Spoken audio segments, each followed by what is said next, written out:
যে বিষয়টা নিয়ে আমি আপনাদের সামনে উপস্থিত হয়েছি এটা একটা ছিনতাই মামলার রহস্য উদ্ঘাটন।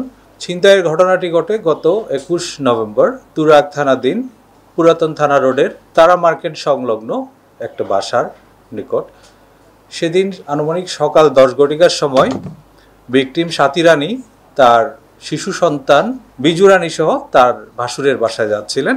এই সময় ঘটনাস্থলে হঠাৎ এক যুবক উপস্থিত হয় এবং তার নিকট থাকা একটা বোতল থেকে কিছু তরল সদৃশ বস্তু ছুঁড়ে মারে ভিকটিমের গায়ের উপরে।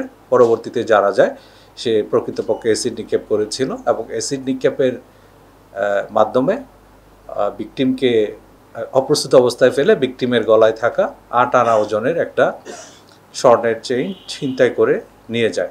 পরবর্তীতে এই ঘটনার উপর ভিত্তি করে উত্তরা তুরাগ থানা একটা মামলা হয় এবং তুরাগ থানা সেই মামলাটি তদন্ত করে। ঘটনা সংঘটিত হওয়ার সাথে সাথেই ভিকটিমের আর্তচিৎকারে আশেপাশের লোকজন ছুটে আসে এবং তাদেরকে উদ্ধার করে নিকটস্থ হাসপাতালে নিয়ে যায়। সেখান থেকে পরবর্তীতে বার্ন ইউনিটে তাদেরকে স্থানান্তর করা হয় এবং তাদের ভিকটিমের মুখমণ্ডলে অ্যাসিডের নিক্ষেপের যে ঘটনা এটা এতটাই ভয়াবহ ছিল তাকে আসলে এখন শনাক্ত করাই দুরূহ এবং এই ঘটনায় তার একটি চোখ পুরোপুরি এবং আর একটি চোখ আংশিক নষ্ট হয়ে যায়। ঘটনা ঘটার পরে তুরাগ থানা পুলিশ যিনি অপরাধীকে গ্রেফতারের জন্য অভিযান শুরু করে এবং ঘটনাস্থলের আশেপাশের যে সিসি ফুটেজ সেগুলো সংগ্রহ করে সেই সিসিটিভি ফুটেজ থেকে মূল যে অভিযুক্ত নাইম ওরফে শাহিনকে শনাক্ত করে। তার বাসা ছিল ঘটনাস্থল থেকে 2 কিলোমিটার দূরে।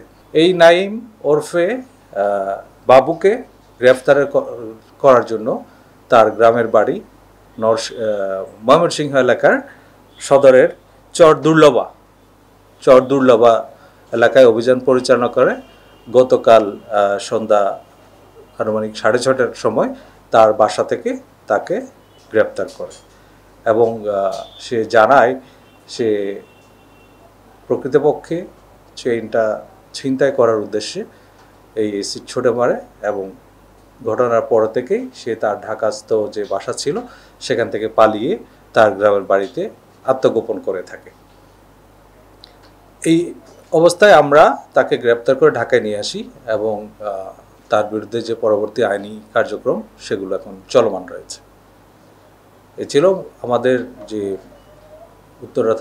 তুরাগ থানার যে ঘটনাটা সেই ছিনতাইয়ের ঘটনার রহস্য উদ্ঘাটন এবং যেহেতু এখানে একটা ভিন্ন রকমের মডাস অপারেন্ডি ছিল সেটা আমরা খুব গুরুত্ব দিয়ে তদন্ত করি এবং তদন্ত এখনও প্রক্রিয়া দিয়ে চলমান রয়েছে এবং এক্ষেত্রে যিনি মূল অপরাধী তাকে আমরা গ্রেপ্তার করতে সক্ষম হয়েছি। এটা একটা ভিন্ন মাত্রার অপরাধ এবং অপরাধী যেভাবে অপরাধ করুক না কেন সে যে পুলিশের জালে পড়বে সেটাই তার একটা প্রমাণ।